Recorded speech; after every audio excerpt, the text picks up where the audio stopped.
তাহিয়াত, এই সালাহিয়াতটা আমরা কোনো সময় দূরদৃষ্টি না থাকার কারণে নষ্ট করে ফেলি। এই বাচ্চার ভিতরে একটা লিডিং ক্ষমতা রয়েছে, এই বাচ্চা আগামীতে পুরো সমাজকে পরিচালনা করতে পারে এমন একটা প্রতিভা তার ভিতরে রয়েছে, কিন্তু আমরা মুআল্লিমরা কি করি, সামান্য একটু বিরক্ত হয়ে তাকে এক চড় লাগে, বস এখান থেকে, সবসময় অবস্থা পাকামো বেশি পেকে গেছে না, বস এখানে চুপচাপ, একদম উঠবে না জায়গা থেকে। সে বেচারা একেবারে মন ভেঙে যাবে তার। সে আসলে চাইছে কি, আপনাকে ভাবতে হবে, সে আসলে চাইছে একটা উঁচু পদ, সে আসলে একটু মান সম্মান চাইছে, ঠিক আছে আপনার কাছে। তো তাকে কি করতে হবে, তাকে তার প্রতিভা দিয়ে কাজ দিতে হবে। তাকে আপনি দায়িত্ব দিয়ে দিন, তোমার মতো ছেলে থাকতে এই ক্লাসে বাচ্চারা নামাজ পড়েনি, এটা কি করে হয়? তোমার পাশে বসে এই ছেলেটা ভালো করে সাহাবার করতে পারছে না, এটা কেমন ভাবে হয়? তোমার দায়িত্ব একে সাহাবার করা। তুমি এত বড় ছেলে ক্লাসে রয়েছে, বাইরে গিয়ে দেখলাম সব জুতোগুলো এলোমেলো রয়েছে, সে দেখুন তারপরে পিটিয়ে চামড়া তুলে সব কটা চটিগুলো সোজা করে দেবে, করবে কি করবে না? পেটানোর পাওয়ার দেবেন না তাকে, তাকে বলবেন তুমি শুধু করাবে এগুলো, দেখবেন সে সবাইকে ধরে ধরে বলবে এই জুতো সোজা রাখ, একদম দেখাবি না, হুজুর বলেছে, আমার দায়িত্ব দিয়েছে। সে একটা দায়িত্ব পেয়ে যাবে, কি ভাববে যে একদম বিশাল বড় একটা সিংহাসন পেয়ে গেছে, হুজুর একটা দায়িত্ব দিয়েছে, পাওয়ার দিয়েছে আমাকে। তো দেখবেন সমাজ পরিচালনা করা, তার ভিতরে যখন এই দায়িত্বগুলো আপনি দেবেন বাচ্চাদেরকে, সে দেখবেন আপনার আস্তে আস্তে অনুগত হয়ে যাবে, আপনার কথা শুনবে। কিন্তু এই সমস্ত কথাগুলো তাকে যদি পরিবর্তন করা হয়, 13 থেকে 15 বছরের যে সমস্ত বাচ্চারা রয়েছে, এদেরকে কন্ট্রোল করা সবথেকে বড় মুশকিল কাজ। এই বাচ্চাদেরকে যদি আপনি দলের মাঝখানে কোনো কথা বলে দেন, তাহলে সে কিন্তু রহস্য করে উড়িয়ে দেবে। একজন একজনের দিকে তাকাবে, কিরম করে হাসবে, কি হাসবে না, দুই একজনের দিকে তাকিয়ে কোনো একটা কথাকে স্মরণ করে তারা খুব হাসাহাসি করে। এই ধরনের বাচ্চাগুলো কন্ট্রোল করা খুব সমস্যা।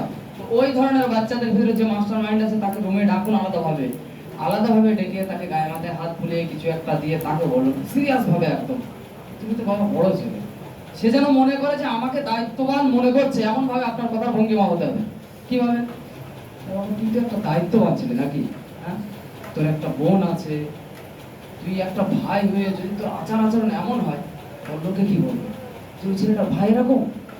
তার একদম মনের ভিতরে আঘাত যেন আসে, যে আমার একটা বাস্তব জিনিস কথা বলছে, অত চুলগুলো এরকম, মানুষগুলো দেখে কি বলবে, তোর তো একটা বোন আছে, বোনকে তো বিয়ে দিতে হবে নাকি, হ্যাঁ, কিন্তু বড় ভাই তার, মানুষের সামনে একটা উদাহরণ তৈরি হয়ে যাবে তুই যদি এরকম বিড়ি খেয়ে ঘুরে বেড়াস।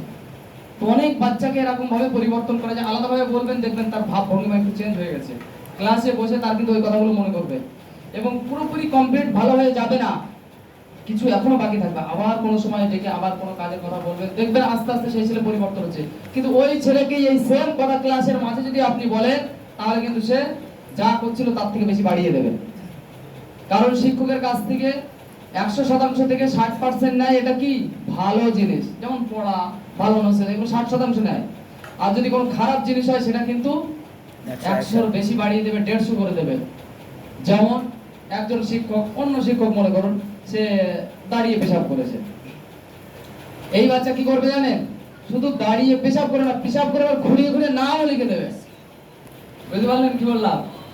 তো এই বাচ্চারা এরকম করে, এখনকার বাচ্চারা এরকম আচরণ করে থাকে। তো এখনকার বাচ্চাদের সাথে খুব সাবধানতার সাথে কাজ করতে হবে। তো দূরদৃষ্টি রাখতে হবে, আমাদের বাচ্চারা আগামীতে কি হতে পারে সেই ধরনের প্রতিভা দেখে তাকে সেই রাস্তায় পরিচালিত করতে হবে, যেহেতু আমরাই হলাম সঠিক পথ প্রদর্শক। তারপরে দেখুন সবাই মিলেমিশে কাজ করা। দেখুন ভাই, আমার যতদূর জানা মতে বা আমি শুনেছি এখানে, যে জিম্মেদারের সাথে মুআল্লিমদের খুব বেশি মনের মিল নেই এখানে। এটা কতটা বাস্তব নয় আমি জানি না ভাই। বাকি এই মনের মিল অবশ্যই থাকতে হবে, মনের মিলটা যদি না থাকে তাহলে কিন্তু এটা বাচ্চাদের জন্য অনেক বড় ক্ষতির কারণ। মনোমালিন্য কোন রকম থাকলে হবে না। মুসআব বিন উমাইর এবং আসাদ বিন জুরারা, এই দুইজন একজন জিম্মেদার ছিলেন, একজন শিক্ষক ছিলেন, মদিনায় পাঠিয়েছিলেন আল্লাহর রাসূল সাল্লাল্লাহু আলাইহি সাল্লাম। জিম্মেদারের বাড়িতেই শিক্ষক থাকতেন এবং দুইজনের ভিতরে খুব ভালো মহব্বত ছিল। আমাদের ইদারায় দুনিয়াতে যা কিছু আছে না, তার সিরাত থেকে প্রমাণ আছে সবকিছু। একটা মেহমান এসেছিলেন মুম্বাই থেকে, ফাইভটা মক্তবের মুহতামিম যিনি ছিলেন শেখুল হাদিস, তিনি এই কথাগুলো বলে গিয়েছিলেন। বলবেন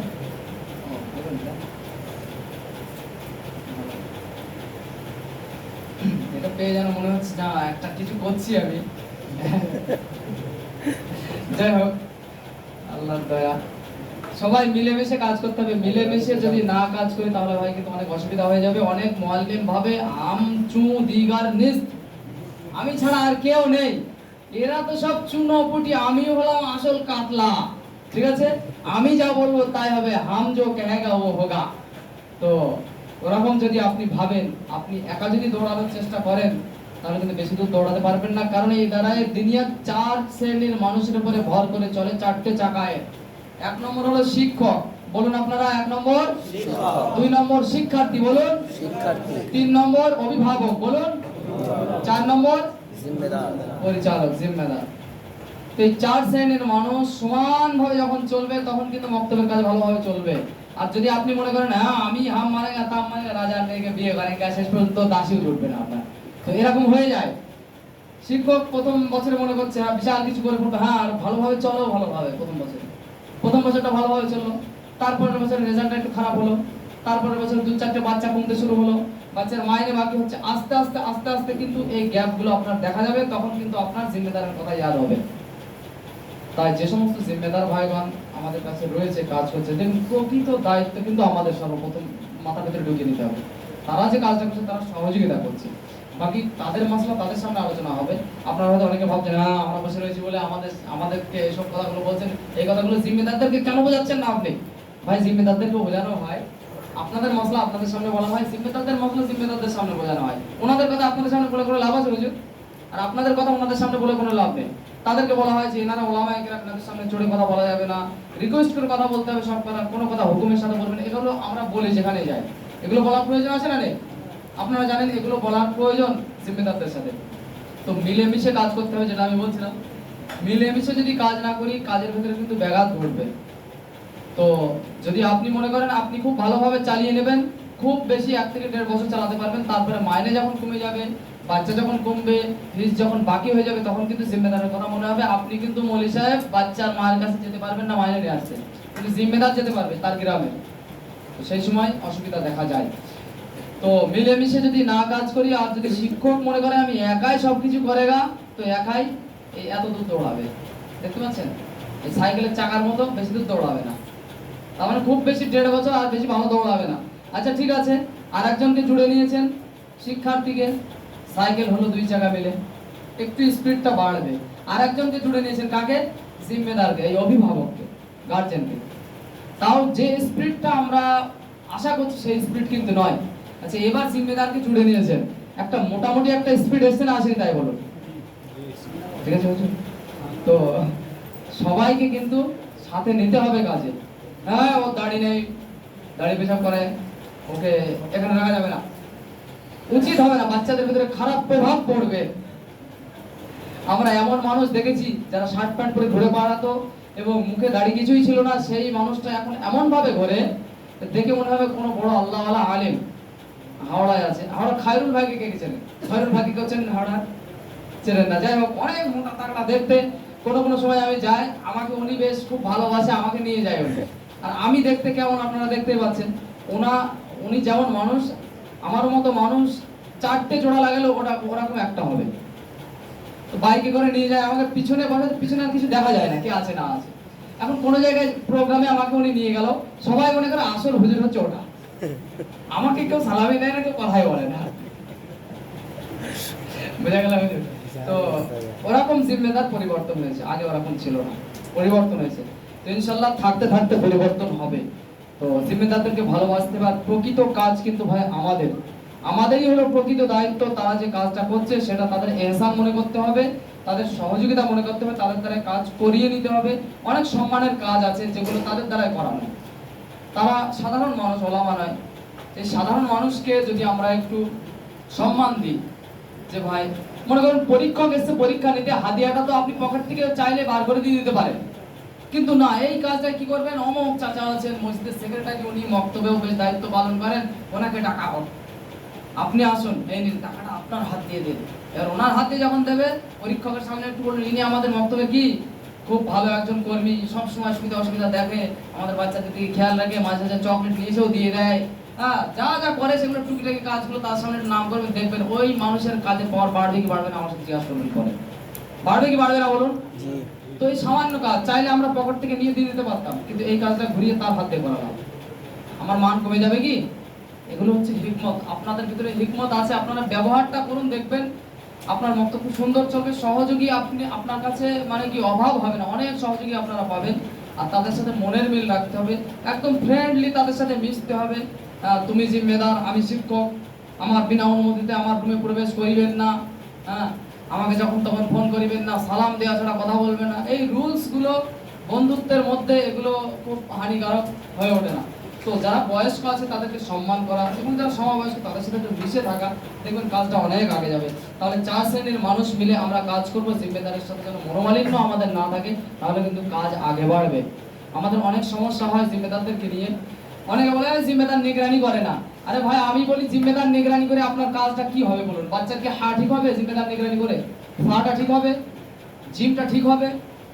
তাহলে 80% দেখা যায় মক্তবের যে আসল কাজ সেটা হলো শিক্ষকের দায়িত্ব। এখানে কোনো জিম্মেদার নেই তো ভাই? তারা এবার কথাগুলো শুনে ভাবে হ্যাঁ আপনার দায়িত্ব হুজুর বলে গেছেন। জি, আপনাদের মশলা আপনাদের কাছে বলবো ইনশাআল্লাহ। হ্যাঁ, দায়িত্ব আমাদের, কিন্তু কর্তব্য আপনাদের অনেক আছে। বাচ্চা আপনি দেবেন না তো আমরা কি পড়াবো? বাচ্চার পরিবেশ খারাপ, কামাই করছে, আমরা কি বাড়ি কিনে আসতে যাবো বাচ্চাকে, তাই না? হ্যাঁ, কিন্তু এখানেও আবার আমাদের কথা আছে, আপনার ব্যবহারটা ঠিক হচ্ছে তো বাচ্চা কেন আসছে না? ঠিক আছে, তো সবাই সব দিকে ঢুকে আছে, সমান আছে। এখন শুধু শিক্ষকেরটা বলছি বলে জিম্মেদার যদি থেকে থাকেন অন্তর অন্তর হয়তো খুশি হচ্ছে, ঠিক বলছে, এবার এরকম হবেন না, কারণ অনেক কিছু কথা আছে। তো যাই হোক, সকলের সহযোগিতা থাকতে হবে, এটা হচ্ছে মূল কথা। আমাদের এখানে সাথী আছে কতজন ভাই? মোট 3 জন সচেতন সাথী আছেন এখানে, 3 জন, মোট 3 জন সচেতন সাথী আছেন। তো আমি যে মূল পর্ব যেটা শুরু করব, কি ভিত্তিতে শুরু করব বলুন? মানে আমার কাছে যেটা আছে সেটা তো আমি বার করলে দিয়ে চলে যেতে পারবো, আপনাদের ভালো লাগবে, মজা লাগবে, আপনারা নিয়ে চলে যাবেন। কিন্তু বিষয় হলো আপনাদের যে সমস্যাগুলো আছে সেগুলো যদি আপনারা না বলেন, তাহলে আমি কি নিয়ে কথা বলবো এবং কি দিয়ে যাবো? এখানে এক ভাই লিখেছেন, এই সমস্যাটা দেখা যায় পুরাতন একটা মক্তব, যিনি পড়াতেন চলে গেছেন, এখন আমি এসেছি, আমি বাচ্চাদেরকে ভালো করে পড়াতে চাইছি কিন্তু বাচ্চারা আসছে না। ভালো কথা লিখেছেন। আর 2 জন কি লিখেছেন জানি না, এখন পড়িনি। বাচ্চাদের মধ্যে মনোবল কমজোর, বাচ্চাদের পড়া মনোরম পরিবেশ নেই। এই মনোরম পরিবেশ নেই, ইনি মনে হচ্ছেন এর আগেও এই প্রশ্নটা আমাকে দিয়েছিলেন। বাচ্চাদের প্রতি অভিভাবকের অলসতা, এখানে গার্জেন মিটিং এবং বাৎসরিক প্রোগ্রাম মনে হয় হয়নি। যে লিখেছেন সে ঠিক বলছি হুজুর? যে লিখেছেন এটা পাশের কাউকে বলতে বলুন না, নিজের নাম বলতে হবে না, ঠিক বললে আমি শুনে নিতে পারবো। মহিলা মক্তবের ব্যবস্থা করা নেই, ব্যবস্থা অবশ্যই করতে হবে। জিম্মেদারদের সাথে আলোচনা অবশ্যই করতে হবে, মহিলা মক্তব ব্যবস্থা অবশ্যই হতে হবে। মক্তব যেদিন খুলছে সেদিনই নিয়ত করতে হয়। পাখা এবং লাইটের ব্যবস্থা ভালো নেই। হ্যাঁ, জিম্মেদারের বিশাল দুর্বলতা এটা। অনেক বাচ্চা তাদের কোনো ভাবে আয়ত্ত নেওয়া যায় না। মন আয়ত্ত নেওয়া তো মন তো আপনার হাতে হুজুর, আপনি মন জয় করতে পারবেন না ভাই করে দিন। কত জায়গায় মন জয় করে ফেলছেন, আপনি কেন পারবেন না? চলুন, তারপরে সাইনে কি মাইনে বাড়াতে হবে। হ্যাঁ, অবশ্যই মাইনে বাড়াতে হবে। বর্তমান 1500 টাকা আছে। অনেক মানুষ এটাকে ব্যবসা বলে। হ্যাঁ, ব্যবসা তো বলবেই। ব্যবসা যারা বলছে হ্যাঁ ভালো ব্যবসা,